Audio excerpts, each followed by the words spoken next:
one of the things that I have always believed in and I try to follow is to be prepared for the unexpected. With you must have heard of Murphy's Law, and Murphy's Law says that if it can go wrong, it will.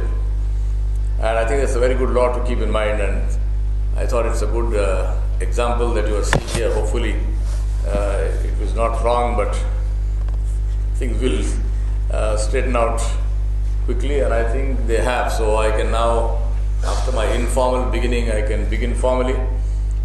Your Excellency, Indian Ambassador to Kuwait, Mr. Sunil Jain, Your Excellency Abdul Aziz Adwaj Sheikh, who is also a dear friend of mine,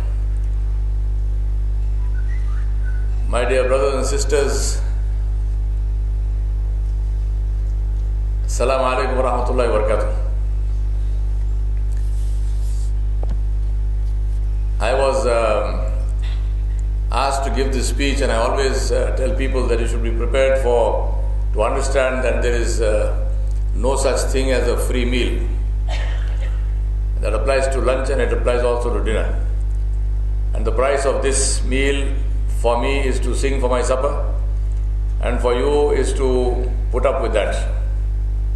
तो हमको बोलना पड़ेगा, आपको झेलना पड़ेगा. We talk about these qualities of top achievers, and that is one of my, it's my passion, it's my specialization. I do this internationally, I do this with all kinds of people. I do it with students, with teachers, with civil servants, with politicians, with religious scholars.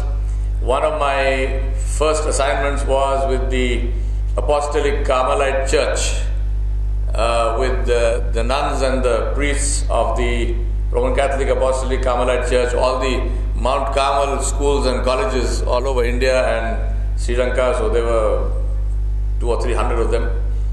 So all kinds of people, and I deliberately do that because it helps me to get a taste of different aspects and different parts of society, and you'll be surprised how different people are from different parts of society. So even though we might all look the same and we may even talk similar languages, but we also have our differences. That is my CV there, and my brother Siddiq Walaikat introduced me, but I usually put up my CV so that then I can start getting some job offers. I want to start with one of my favorite quotes, which I use all the time, which is a quote from the Smritis, where it draws our attention to a very important aspect of learning. And that aspect of learning has to do with our own participation in the learning. And this gives us an idea of the importance of participation, a person's own participation in the learning process. I hesitate to pronounce the Sanskrit for in case I make any mistakes. So if I do make any mistakes, please forgive me, but this is how I was taught to pronounce it. Acharyat padam adathe, padam shishya swamedhaya, padam sa brahmachari bhaya, shesham kala kramena cha. And it means a person can get only 1/4 of knowledge from the acharya, from the teacher, another quarter by analyzing himself, a third quarter by discussing it with people, and the last during the process of living by his own understanding of addition and deletion and correction and modification. And I think this is a very important aspect of learning to keep in mind. So as I was saying, that it underlines for me the importance of a person's participation in the learning process. To go forward, one of the things that I always believe in, and I've mentioned this many times, is not how much you know, but how much you do that makes the critical difference. There are many instances in life where at the end it is action which counts. You can know a lot, but if you don't act on it, there will be no result. So my question to you is this. I want to begin with this question. My question to you is, what do you intend to do with your future? And I'm asking each one of you this question. What will you do with your future? Have you given it some thought? What will you do? What do you intend to do with your future starting today? You have two choices. You can choose to survive, or you can choose to live. Because to live is not merely to draw breath. Living does not mean breathing alone. So what is the choice? Today is the most important day of your life. And that's not because I am speaking to you, but it's because today is the only day that you have. Yesterday is gone, tomorrow we don't know whether it will come. But today is what we have. So whatever we did yesterday may or may not matter. Tomorrow we may have aspirations, but we don't know whether we actually have the time to do that.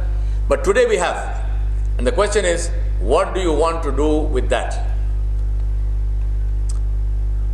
And that's important because what I do today, what you do today, has the potential to impact the rest of my life, the rest of your life. So what do you want to do? I'm not asking you to give me an answer now, but give it some thought. And one way to arrive at what you want to do is to ask yourself this question and say, what do I want to be remembered for? When we are gone from here, not necessarily, I don't mean dying, I mean when we leave this hall, when we leave a job, when we finish an assignment or whatnot, what is it that you want to be remembered for? I think that is a very good thought to have before we begin any assignment, not at the end. Before we begin the assignment, ask yourself this question. At the end of this, what do I want to be remembered for? And that's why I want to share with you my motto in life. And my motto in life is, I will not allow what is not in my control to prevent me from doing what is in my control. And no matter what situation you might find yourself in, whether you are a powerful person or a rich person or a powerless person or a poor person, no matter what, there is always something in your control that you can do. But the reality of life is, many people do nothing, and if you ask them, they say they globalize the issue and they address it in global terms. For example, if I ask you, since all of us are Indians here, or most of us are Indians here, if I ask you give me what according to you is the biggest problem with our country, and you might say illiteracy. So if I ask you now, how can you solve the issue of illiteracy in India? And 9 times out of 10, the person will tell you, well, how can I solve the problem of illiteracy in India? I'm only one man. I'm one person.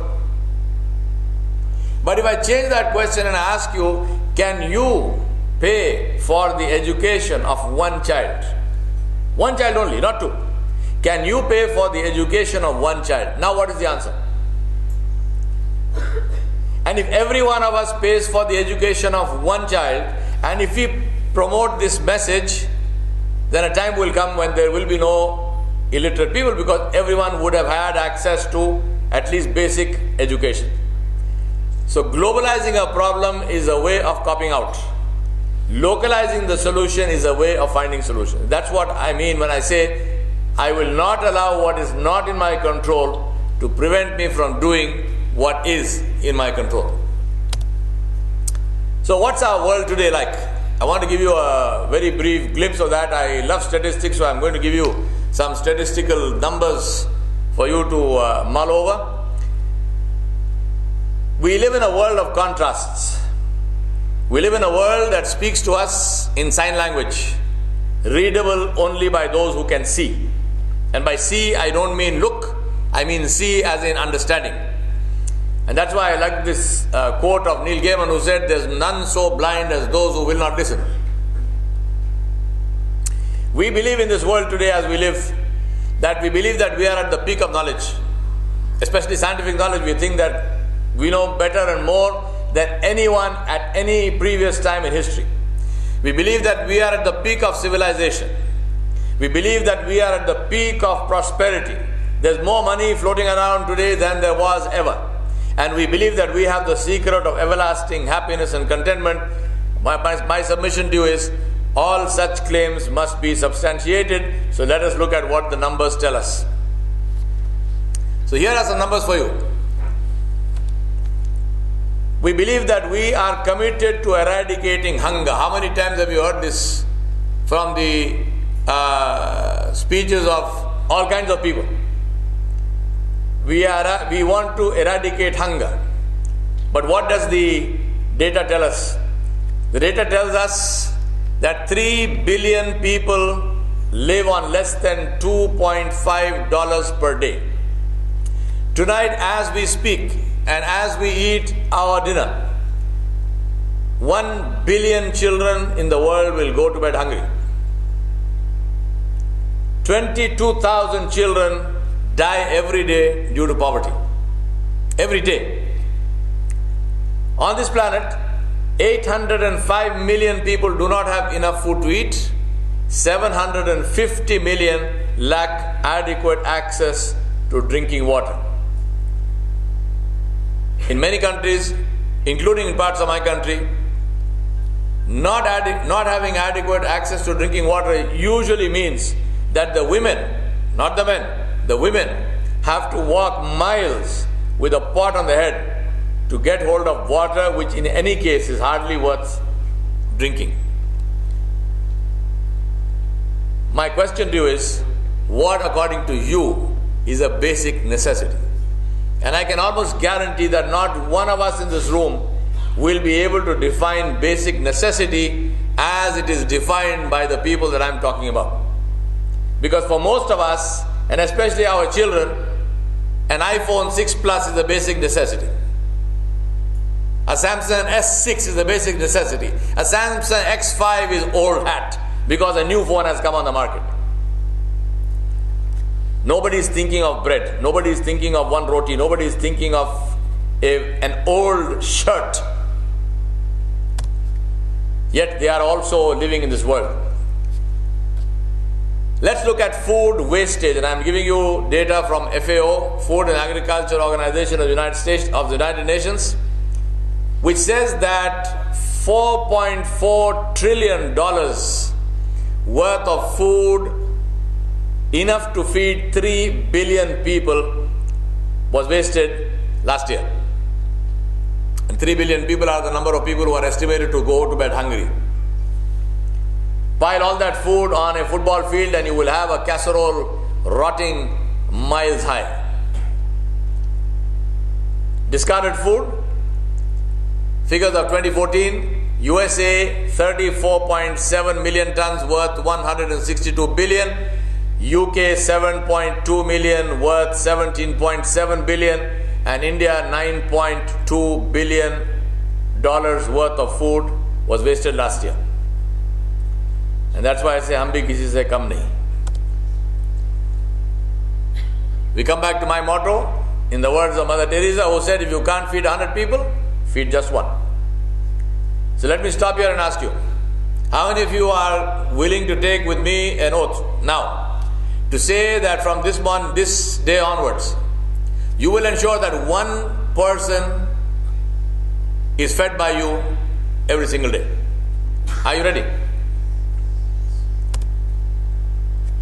We believe that we are committed to the protection of people and the environment. The Center for Disease Control and Prevention says that in 2013, somebody died by suicide every 12.8 minutes.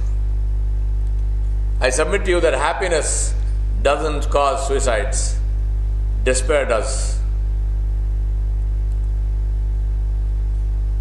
The Worldwide Fund for Nature's Living Planet report, which I call the Dying Planet report, 2014 said that in the last 40 years, the number of animals in the world, wild animals, has been halved. 50% of wild animals that existed in the world in the last 40 years have disappeared, have died.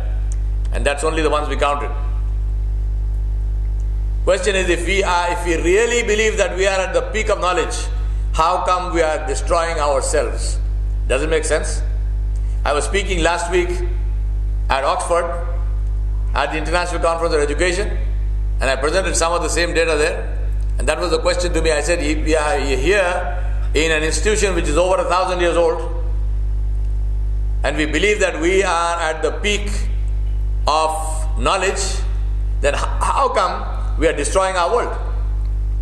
So I said, a time may come when archaeologists digging the mound of what used to be our times will wonder how people who knew so much still managed to destroy themselves. We believe that we are committed to eradicating poverty. But here are some figures about how the wealth of the world is shared. 0.7% of the people in the world own 41% of global assets, and 68.7% of the people of the world own 3% of global assets. And that's a cartoon which is not funny. And so is this, which came out in 1997 on our 50th Independence Day.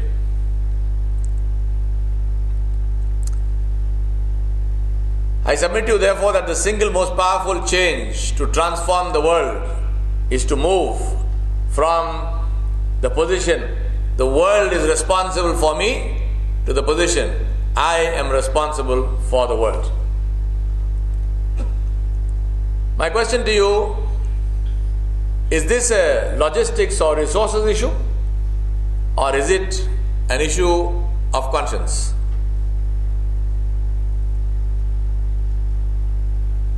Big question.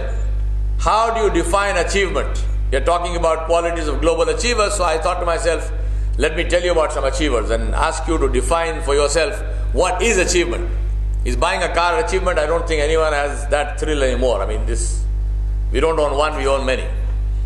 Building a house, not a thrill anymore. So what is achievement? So let's look at three top achievers historically. First one I want to present to you is a man called Genghis Khan, who was neither a Muslim nor a Pathan with that name. Genghis Khan was an animist in terms of his religion, and Khan is a title in Central Asia for any kind of a leader. 1162 to 1227, he lived for 65 years. Out of 65 years, Genghis Khan, about 20 plus years out of the 65, he lived as a fugitive. It's an amazing story to read. There is a biography, I've read 5 of them, of his. There's a biography of his by a man called Man, who's written this fantastic biography of Genghis Khan. And it's an amazing leadership book to read. I strongly recommend that for you. So out of 65 years of life, he spent 20 years as a fugitive, and in the 65th year, he was killed by his second wife, which also is a lesson for people who want to marry again.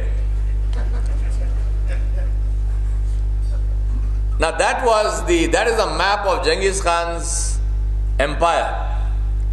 It is the largest landmass ever in the history of mankind to be ruled by one man.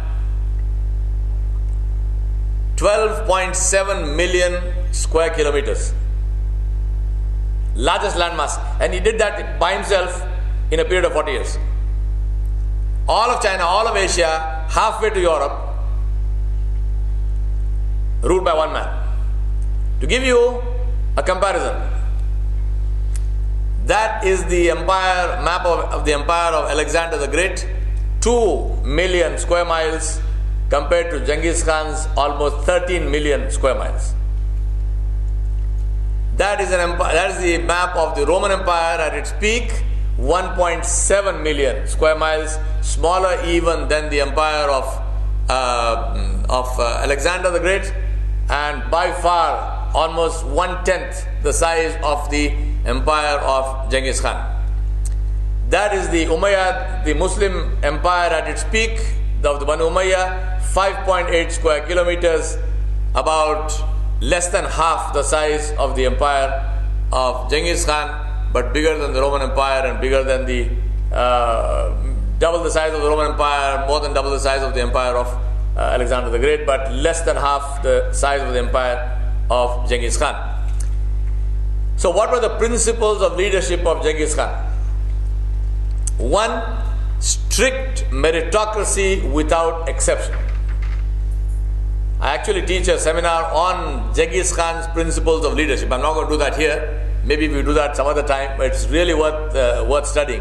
Not everything is worth praising. I'm not praising some of the things that he did, obviously, but definitely worth studying. Strict meritocracy without exception. If I give you some of the examples of what he did, it helps me amazingly in my family business consulting, especially succession planning.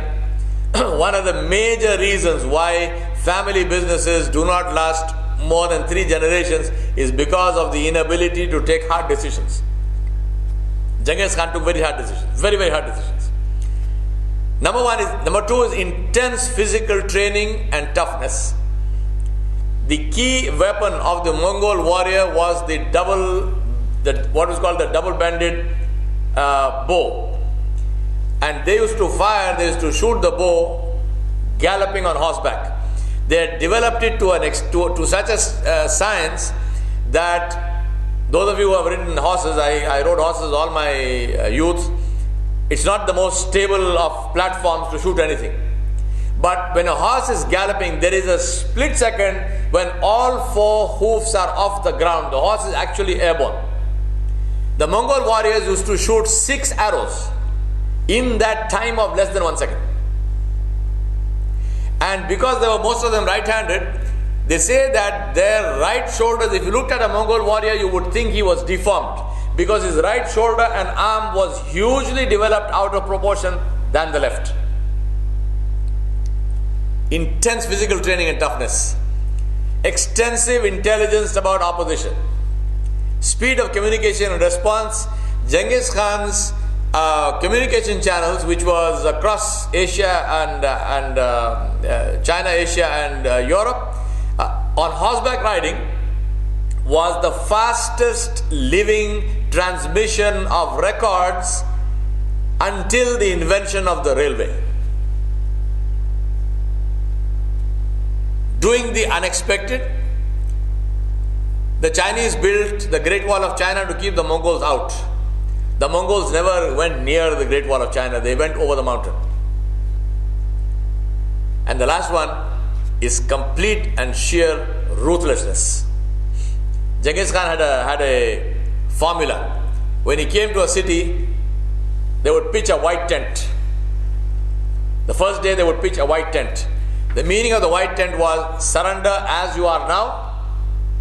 Only your leaders will be killed. Everyone else will be left. The city will belong to us, but no one else will be killed. Next day, they would put a red tent. And the red tent meant that all men will be killed, women and children will be enslaved, but they will not be killed. Great choice. Third day, they would put a black tent. And the black tent meant that every living thing would be slaughtered, including cats and dogs and sheep and whatever, anything that moves will be killed. And they actually did that. When Genghis Khan attacked the Muslim kingdom of Khawarizm,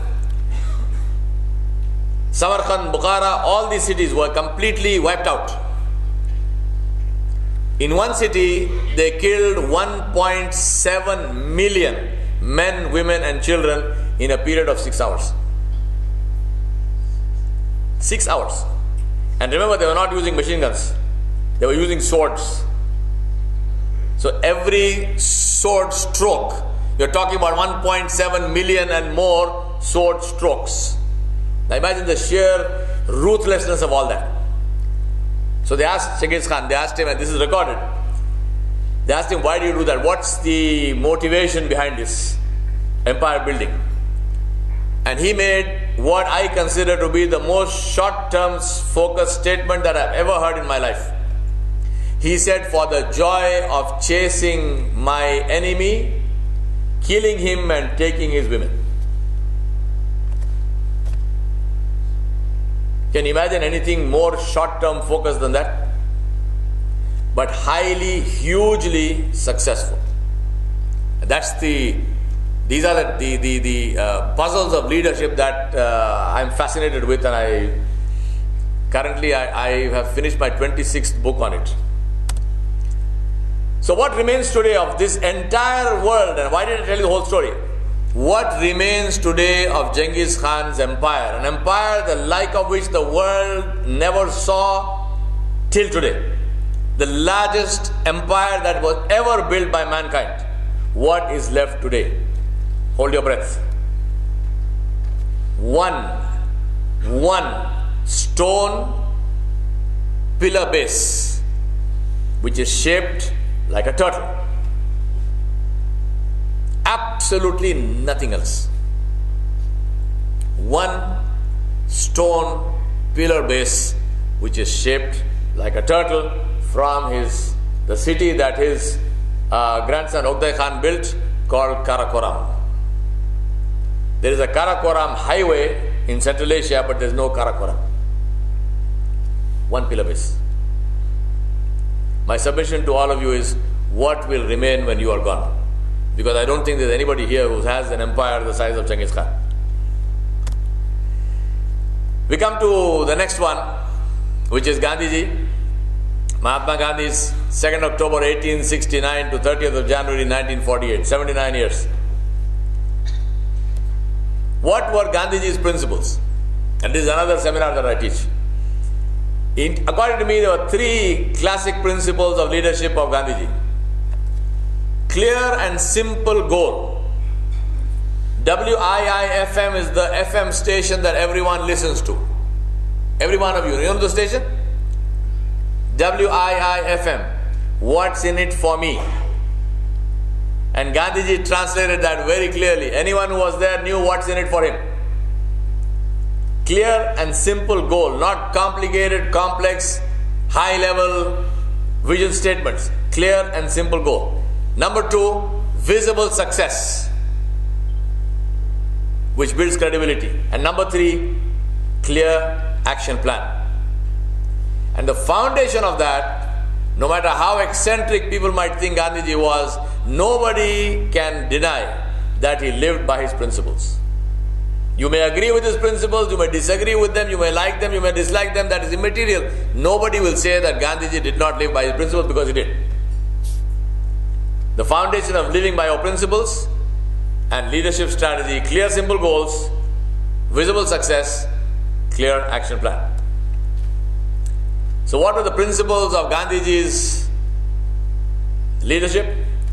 Clarity about core philosophy, truth and ahimsa, truth and non-violence, willingness to live by those values no matter what happens, no matter who likes it, who doesn't like it, how popular or unpopular he becomes, but willingness to live by those values. 3 is ability to take diverse people along. Peoples of all religions, people of all racial, ethnic background and so on, who followed Gandhiji. Number 4, using symbols to fire the imagination. And I'll give you a very classic example of that. And the 5th one is magnanimity to win over opposition. So in Genghis Khan's case, you have a very short-term focus. In Gandhiji's case, you have a very long-term focus. And what was the result? We'll come to that, but before that, I told you I'll give you an example of using of symbols. The Dundee March to make salt on the seashore. What was the Dundee March all about? It was not about making salt, but it was about challenging the British Empire's right to make laws. Very simple goal. Walk to Dundee. Make salt. but it shook the foundations of the British Empire. What remains today? This remains today, our nation.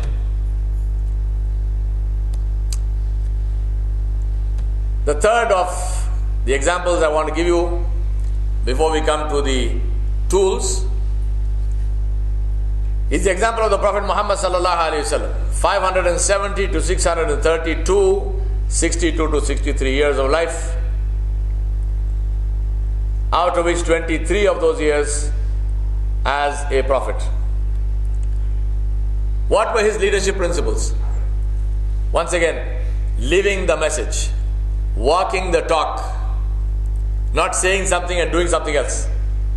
Number two, putting himself on the line, not telling someone else to do what he would not do himself. There was a commotion very early in the morning before Fajr in Medina, and people were running helter-skelter. They thought they had been attacked, and at that time they saw a rider riding bareback coming back from the boundary of Medina. And that rider was the Prophet ﷺ himself. He said, there is no danger. I just went to check. Putting himself on the line. Number three, the goal comes first before personal preferences. The finest example of the ability to deal with people you dislike. Today, one of the biggest reasons why we are very bad at teamwork is because we insist that the people we work with must necessarily be people we like personally. Whereas the reality is that you need the skills and talents of people. You don't necessarily need to like them. It is the ability to work with people that we don't necessarily like, which is at the root of successful team building. And the Prophet ﷺ did that to a level of excellence. Again, I'm not going into details, we don't have the time for that. There's a book of mine called Leadership Lessons from the Life of Rasulullah ﷺ. I would recommend to FIMA to get the book and give each one of you a copy of that. I don't take any royalty from the books, I'm not trying to sell the book, but just so that you have an example of the life of the Prophet written from a perspective which is modern, which links with our life challenges today in business, in politics, in administration, taking from the lessons from the life of the Prophet, and I'm sure you would be interested to read that. And the last one, very, very, very important, magnanimity and forgiveness. How do you join hearts together? By forgiving each other. Who do you forgive? Somebody who wronged you. By definition, you can't forgive someone who's always been good to you. But unless you can forgive somebody who wronged you, hearts will never join. And according to me today, this is the number one need, not only of India, but of the whole world. And that number one need is to join the hearts of people together. Do you agree with me? And that can only happen if we learn to forgive one another. So I say the Prophet ﷺ overcame enemies not by killing enemies, but by killing enmity. And so those enemies, people who are after his blood literally, became his greatest friends and supporters. What remains today? 1.5 billion people across nations, nationalities, races, geographies, who love him and believe in him and accept his message. What is his legacy? The Quran and the Sunnah, the concept of the oneness of Allah, and the concept of accountability in the hereafter, which we call Tawheed and Akhirah. The forgiveness of Allah. The beautiful ayat of Surah Al-Furqan, which my brother recited so beautifully, mashallah, is one of those ayat where Allah subhanahu wa ta'ala said, the one who seeks forgiveness, not only will Allah subhanahu wa ta'ala forgive his sins, but he will convert them into good deeds. And whenever I read this ayah, I say only the King of Kings can do this. Forgiveness alone would have been enough. But imagine converting those sins into actual good deeds in the account of the individual. Yubaddilunahu. What is the ayah? Yubaddilullahu sayyiatim hasanat. Jazakumullahu khairan. Then Allah will change the sayyat, the sins, into hasanat, which is good deeds. 3. Charity as an act of worship, as one of the pillars of Islam. Not something which is good to do, but something which you have to do, and if you deny that, then you are out of Islam. Charity as an act of worship. Egalitarianism, which people don't really understand, but egalitarianism, brotherhood of mankind, not only of faith. Last week I was in London. After Oxford I was in London. I was speaking at a function of Muslims and non-Muslims. There's a dear friend of mine and one of my teachers, Sheikh Ahmad Babakir, who has an annual event. He calls it Come Dine With Me. And the event is each Muslim bring a non-Muslim friend with you. So we had over 200 people. There were Hindus, Christians, Jewish people and so on and so forth in that hall. And we talked about, and one of the things I talked about was the brotherhood of humanity, the brotherhood of mankind, not just a brotherhood of faith, which a lot of people don't know, including Muslims. And that's one of the legacies of the Prophet ﷺ. 5th one is a legal system before which there is absolute equality between Muslim and non-Muslim, rich and poor, powerful and powerless. Today one of the 4-letter words which is not 4 letters is Sharia. And people talk about imposition of Sharia. And people think that if Sharia is imposed as a law, the non-Muslims will get a raw deal. If the Sharia is imposed as a law the way it is supposed to be imposed, I'm not talking about how it is imposed in many places, which is not Sharia at all. If it is done the way it is supposed to be done, there is absolutely no differentiation between Muslim and non-Muslim before the law. Complete equality in the rights of people with no distinction between Muslim and non-Muslim. Rights of women, I always say in my next incarnation, if there is one, and we don't believe in incarnation, we believe in standing before Allah subhanahu wa ta'ala, but if there was a philosophy of incarnation which we believed in, I always say that if I was to be reincarnated, I would like to reincarnate as my wife. Because the rights of women in Islam actually exceed the rights of men. That might come as a big surprise to many of you. And as I told you, we don't have time to go into the details, but as and when there is time, I'm happy to elaborate all this for you. But just to give you one statistic, I don't know how many of you are aware, and I can give you the numbers and the links and the references. To this day, data correct to 2014, women in America get 20% less money for the same work. To this day. Same thing in Europe. Of course, same thing in India. Why? We like to talk about the equality of women. Where is it? And to the best of my knowledge, there is no Sharia being applied in America or in Europe or in India. So what's this equality of women we talk about? Where is it? Give it to me. We want that to happen. Why must a woman get less money for the same work than a man just because she is from a different gender? How is it fair? Number 6, a constitution, the first such document in the history of mankind to be written down when the Prophet ﷺ went to Medina, which guarantees equal rights for everyone irrespective of faith. Think about this. The Prophet of the Muslims writes a document which gives equal rights to the Jews and to the people who were the people of Quraysh and others who worshipped idols. So they were not Hindu in the sense that we understand Hinduism, but they used to worship idols. Same rights as his own followers. And finally, an unparalleled example of personal life as a guidance for all mankind. And that is the legacy of Muhammad sallallahu alayhi wa sallam. So we come to the tools. Therefore, what must you do? Having seen these 3 examples of great leaders, what must you do? How can you translate that into your life? And I say, put your life in gear.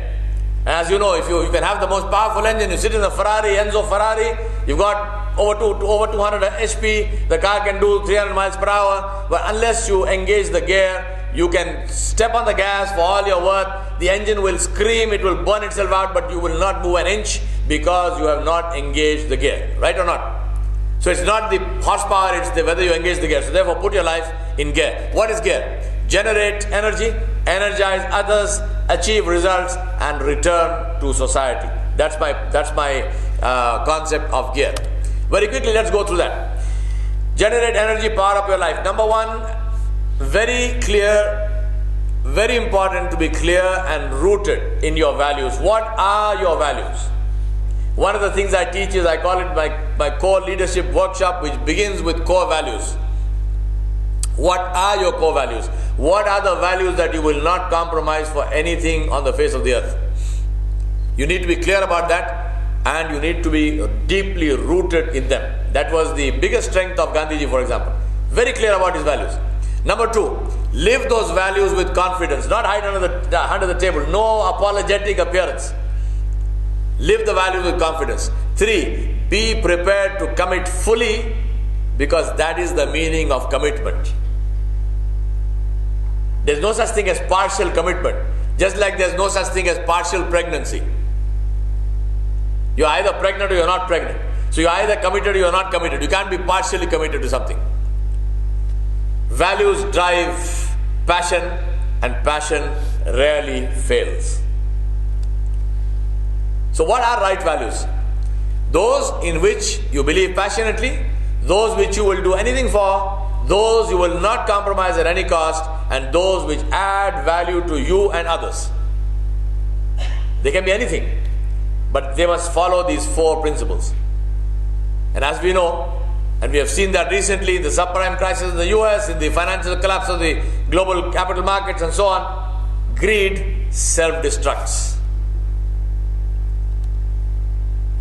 And that's why I say to you, it's not how much you have, but how much you want, which determines satisfaction and peace of mind. There's a wonderful teaching story of this man who was in great need, and he was running, going from place to place, asking people to help him, and nobody could help him. Finally, he was in absolute desperation, in despair. He was going, and he found an old fakir sitting under a tree. And the man called him. He said, "Come here." He said, what's the problem? He said, "No, I desperately need some money. I don't have anything." "Hey, what can you give me? You are a fakir. You are a beggar." So the fakir put his hand under the mat he was sitting on, and he pulled out a diamond that size, and he gave it to him. He said, "Take it." He saw it. He said, "What is this?" He said, "It's a diamond." "What's it worth?" He said, "Go ask the jewelers." He said, "You're giving it to me?" He said, "Yeah, take it." The man took it and he ran away. Next day the man came back to the fakir. So the fakir said to him, "What happened? You couldn't sell it?" He said, No. He said, "I went and I found out the price of this thing. He says it's worth millions." So he said, "Then what happened?" He said, "I came to give it back to you." He said, "Why?" He said, "Because I want from you that which made you give me that stone." What is it that you have where you gave me that stone? I want that, because that is worth more than whatever the stone is worth. That contentment of the heart. My brothers and sisters, the essential truth is that living life is about making choices. Choosing to be a victim or choosing to be a master. You might say, "Well, how can anyone choose to be a victim?" Believe me, if you do not choose to be a master, you chose to be a victim. Both stances, whether you choose to be a master or victim, are subject to the givens of society and the environment. Conditions will not change just because you decide to take a masterful stance. But what does change are the implications in terms of your own development and your own happiness. Choose wisely, because the implications are for the here and the hereafter. I submit to you that success has a price. Like everything else, success has a price. When you leave this hall, let's do an experiment. When you finish after dinner and you're going home, find the first person that you can see and ask them, "Do you want to be successful or unsuccessful?" What do you think he will say? Or she will say? "I want to be the most unsuccessful person in the world." If they say that, that's a success statement. He doesn't want to be any ordinary unsuccessful. The most unsuccessful, the biggest failure. Everybody wants success. But does everybody have success? What's your experience? What does it tell you? Is everyone successful? So just wanting success is not sufficient. People do not have success for the same reason that everyone does not have a Rolls Royce. And what's the reason? Because they are not willing to pay the price of the Rolls Royce. Just wanting a Rolls Royce will not get you a Rolls Royce. So I go to the Rolls Royce showroom and I say, I'm come here to buy this car. So sales guy says, how much money do you have? I said, I have 1 lakh. I have 100,000 rupees in my pocket. So he says, please come here. He sits me down in front of his nice laptop. He shows me a 3D model of the Rolls Royce and he says, move your finger around on the pad and it will turn. And if you click here, the bonnet will open. If you click here, the doors will open. All of that. When you are finished with that, leave your 1 lakh there and go home. For 1 lakh, you get to see a 3D model of the car. Success has a price. People don't get success because they are not willing to pay the price. And the reason why most people are not willing to pay the price is not because they don't want to, but because they don't know what is the price. They never thought of success as having a price. This man is a mind reader.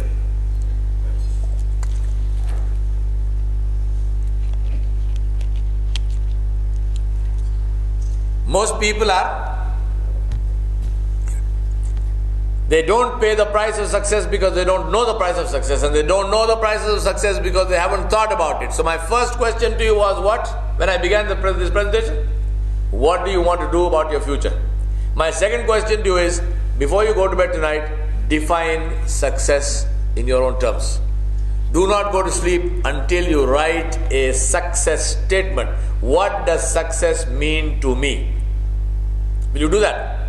Do not go to bed without writing a success statement for yourself. When you go home, also gather about you, your family, tell each of them to do that. And the price of success is not in terms of money, it's in terms of actions. What is it that you are not doing today that you need to start doing?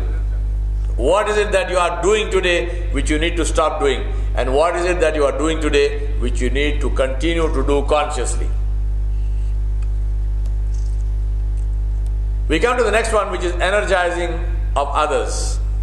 And why do we need to do that? Because nobody but nobody can win alone. 3 things to do: build a team, create a foundation of trust, because that's what the team is built on. And number 3, very important, learn to deal with conflict. Leverage conflict to enhance quality, to bring together hearts, to enable people to understand each other better. Not avoid conflict, leverage conflict, use conflict. Focus on your people and understand the doorman is also people. There's a wonderful story about J.R.D. Tata, told by his driver. He said that J.R.D. Tata used to work in, at that time he was chairman of Air India, so he used to work in Air India building for half the day, and the rest of the day he would go to the Tata headquarters and he would eat lunch in the Tata headquarters. So the man says that I was waiting for him one day and he came down personally from the top of Air India building and came and said to him, today I am not going to Tata house, you go and have lunch and come back and pick me up at such a time because I have some meetings here. The driver is also people. The doorman is also people. If JRD had not come personally, if he had sent a message, the driver would not have been offended. It's not about the driver, it's about the man himself. Build your team. Critical question: who must be on the team and who must not be on the team? Everybody has value, but some people have nuisance value. Such people must always be on the team. Please understand, not off the team. It is much better for a person to be in the tent and do it outside rather than be outside and do it into the tent. Since it's a dinner meeting, I don't want to say what. And the last one is, what will make them want to be there? Nobody but nobody commits for money. Please understand this very clearly. There are statistics to prove this. Passion is a matter of the heart. Money has to come. Nobody works for free. You have to pay salaries and you have to pay good salaries. But the salary will not buy you commitment. The salary will not buy you passion. You need passion. Because only the right people can go to the right place. Foundation of this is trust. What is trust? Demonstrated competence plus willingness to help times time. People trust you if they believe that you can do something for them and you are available to them. This is what we have to prove to our people, not once, time and time again. To build trust, 6 things to do. Demonstrate integrity and competence, demonstrate objectivity and impartiality, demonstrate willingness to help, communicate and collaborate, support others and cover up other people's faults, not show them up. Cover people's faults. Be proactive in helping others. Don't wait to be asked. And that's why one of my first managers in Guyana, South America, in the middle of the boondocks. I worked 5 years in the middle of the Amazonian rainforest. And I had a manager called Nick Adams. And Nick used to ask me this question. He used to say, what is your bank balance? And I was very poor in those days. So I said, I want nothing. He said, no, I'm not talking about that money. I thought he's going to give me a raise or something. He said, I'm talking about your goodwill bank balance. He said, it works the same way. What you can draw out depends on what you put in. If you did not put it in, you cannot draw it out. When do you put it in? When you don't need it. So you can draw it out when you need it. Many people, they value things and they use people. And that's a formula for failure. We need to value people and use things. We collect things. We don't collect people. We should collect people. Give away the things. If you give away the things, Allah is going to question you about them. Why do you want to collect them? For what? You want to answer all those questions? Collect people. Good people. That should be your collection. Who are the friends you have? Not stuff. Leverage conflict. Create a culture of mutual respect. Not denigrating and criticizing people because they disagree with you. Disagree without being disagreeable.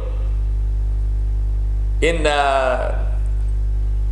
Islamic sciences, we have something called adabul ikhtilaf. The manners of disagreeing. How to disagree. It is taught as a subject. Adabul ikhtilaf. How to disagree. Very important lesson in team building. We need to learn the manners of disagreeing and use conflict as a resource. And that's why I say only appropriate heat tempers steel and welds metal to metal. If you increase the heat, the iron will melt and flow away. It won't join. Third one, achievements, because only results count. We can talk till the cows come home. End of the day, only thing which counts is what did you actually do. 3 things to do that. What's your strategy? What's your roadmap? What are your metrics? Measurement factors. Strategy, what is the method you want to follow to achieve your vision? Clarity about the vision, clarity about how to get there. How do you know this will work? That is critical to be able to demonstrate that, because you will get commitment from people based on your ability to demonstrate that your method works.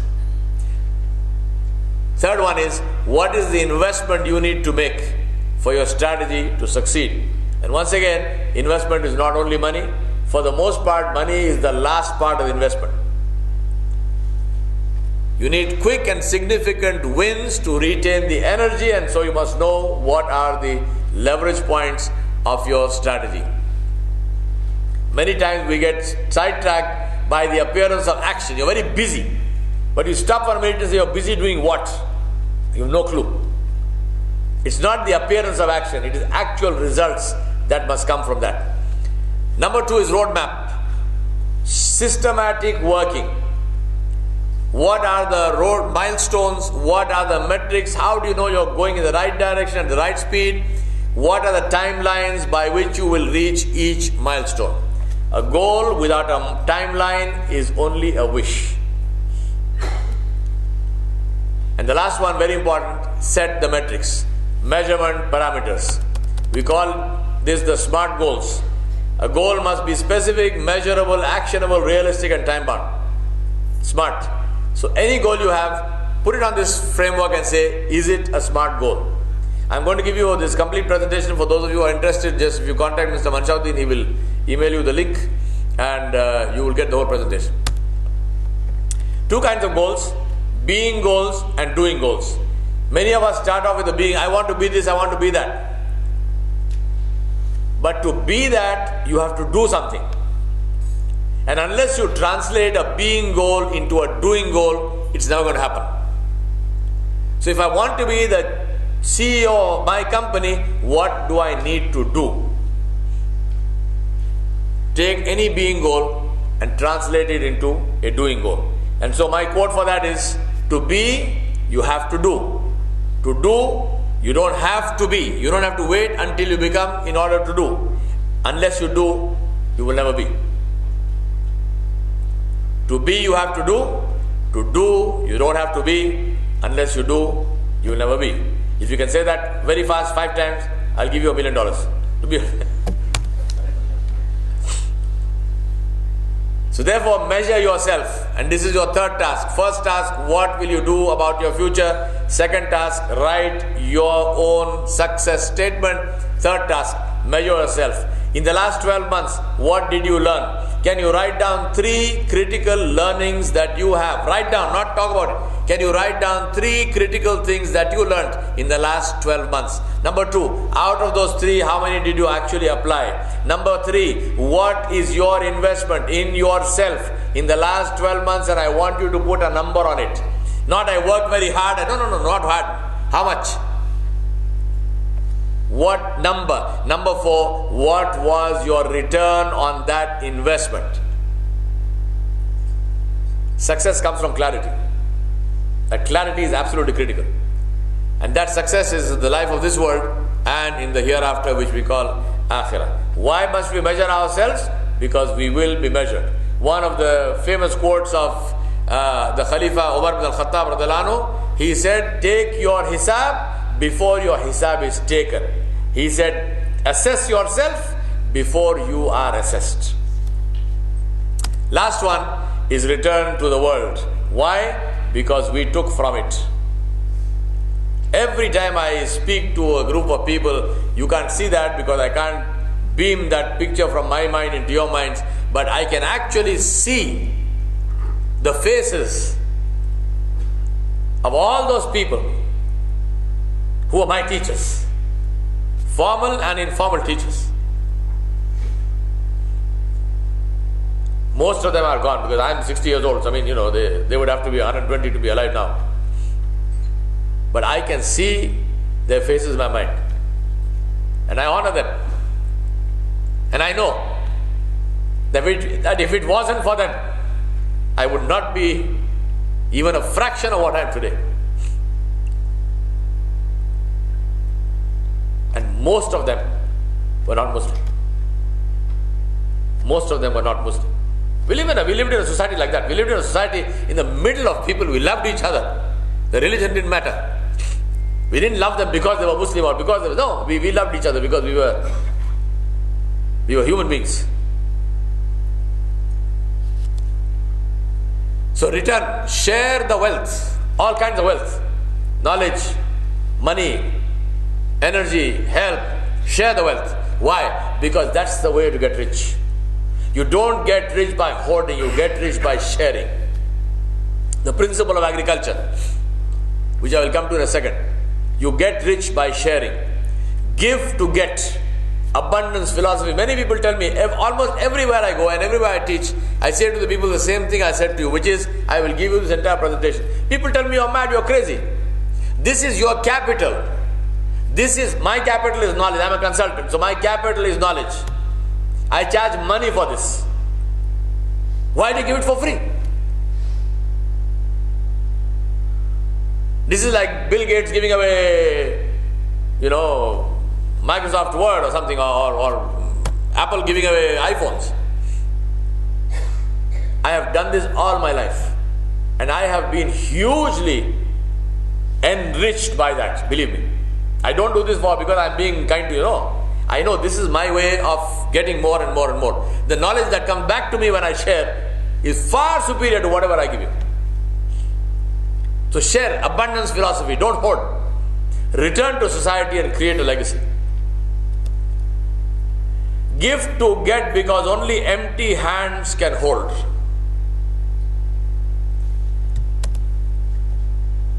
Because wealth is not how much you have, but how much you can afford to give.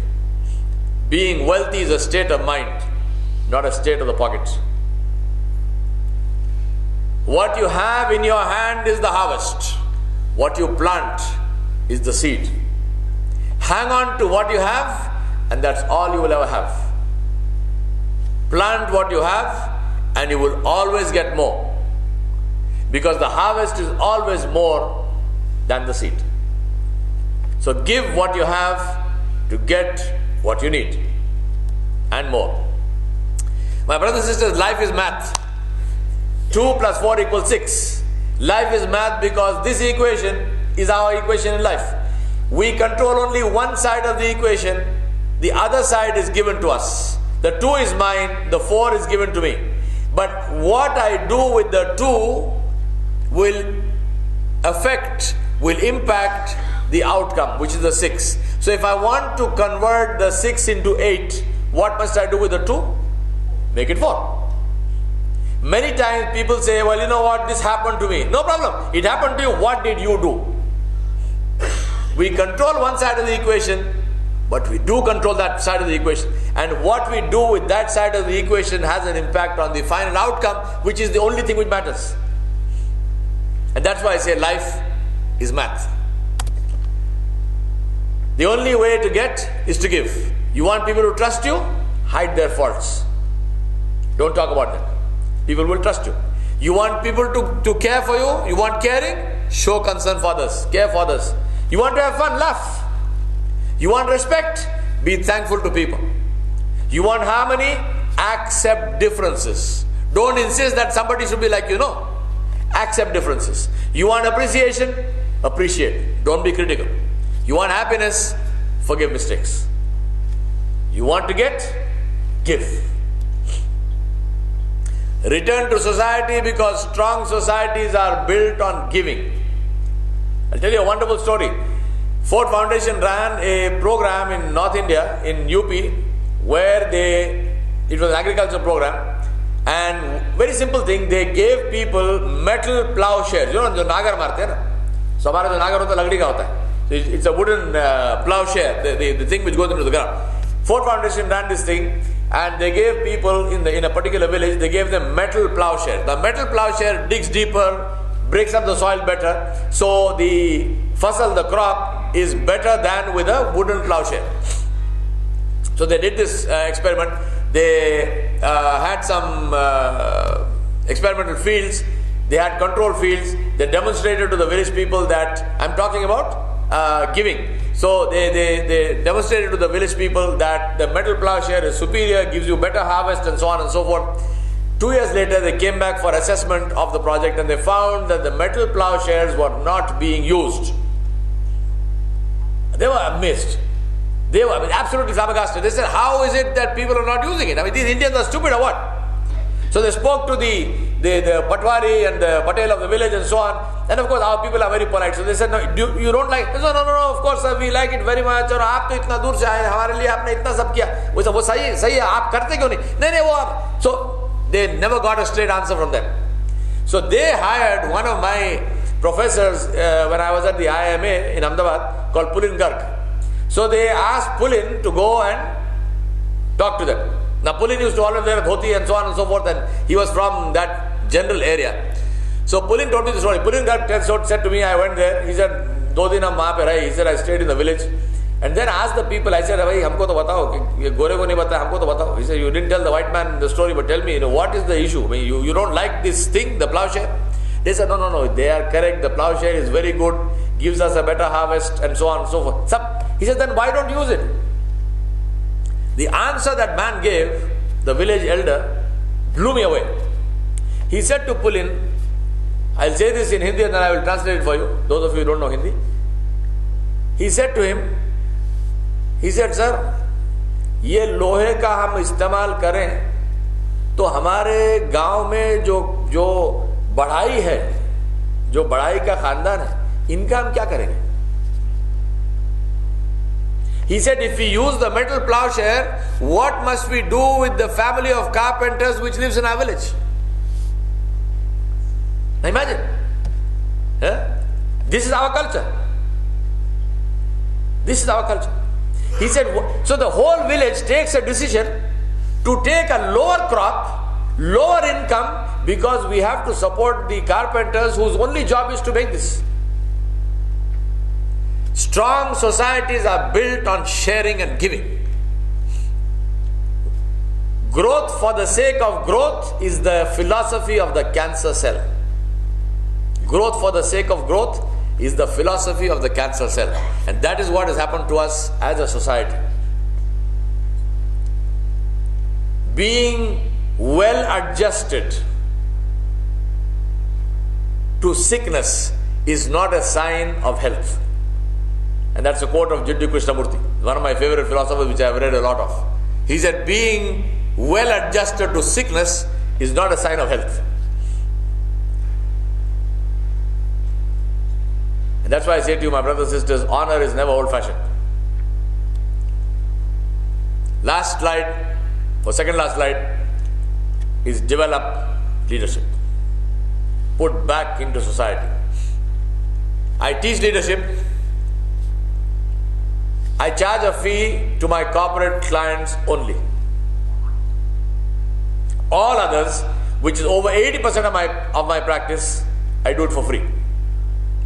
I'm not saying it so that you will think I'm a great guy. I'm saying it to show that even somebody like me, who is a single individual, can do if you want to do. Schools, colleges, students, teachers, religious organizations, irrespective of the religion, religious organizations, scholars, gatherings like this, all of them, I do this work for free. Why?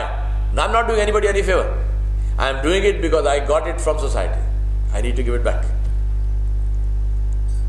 So select, write, and train. Monitor, write, hands-on. Support and critique, say what needs to be said. And then hand over charge. One of the greatest reasons why family businesses break up is because the elders don't want to hand over to the youngsters. They send them to the... किसी के दिल को लगी बात है? सच बोल रहा ना? And the interesting thing is that at least in today's world, many business families, they send their children to some of the finest institutions in the world. So you get these youngsters with a brilliant education from Princeton, from Harvard, from Cambridge, from Oxford, and then his father will not trust him to change a light bulb. So what to do with his education? Seriously, we have to trust our own training. If you have confidence in the way you trained your son, you will never fear to hand over charge. There is a very good friend of mine. He is a disciple of one of our very famous gurus from India. So he told me a wonderful story. He said that he has a son who was about 21 years old. So he said the Guruji came, so he went to him and so on, and he asked his son want to go to America. And these people, they are traditional Brahmin family, very traditional people. So they were very afraid. He goes to America, what will happen and so on. And the biggest fear that we have of sending our sons to America. So anyway, so this person said, I went to my guru and I asked him, I said, Guruji, कि ये लड़का बहुत तंग कर रहा है America, तो मैं इसको भेजूं या नहीं भेजूं? He said, he's after my life, he wants to go to America. Should I send him or should I not send him? And that guru gave him an answer which, seriously, such so simple but so correct. He said to him कि America भेजना या नहीं भेजना, वो आपने इस लड़के के साथ 21 साल जो किया उस पर डिपेंड करता है. He said to send the son to America or not depends on what you did with him for 21 years. And that's so important in terms of understanding, what we do. Because if you want to leave behind a legacy, you have to develop leadership. Last slide I want to submit to you. People remember us not by what we consumed, but by what we contributed. Whatever we owned is, but what did you give back to people, to society? And that's what we are remembered for. That's a set of my books. That is this is the last slide. Those are my links. Those of you who are interested, most welcome. Please contact. Please be in touch. It will be wonderful to hear from you. The Tumblr link has my quotes. Current count. There are actually 4 books that are going to come out of the quotes. So you'll be interested. Those of you who are interested, take a screenshot of that. Anyway, I will send you this presentation which has all of this. Thank you very much. It's a great honor and pleasure to be here in Kuwait, to be at this function, to talk to you. My thanks to His Excellency, our ambassador, and to all of you for taking the time and trouble to come here. It's a great honor for me. I am most grateful to you. Thank you very much. Wassalamu alaikum wa rahmatullahi wa barakatuh.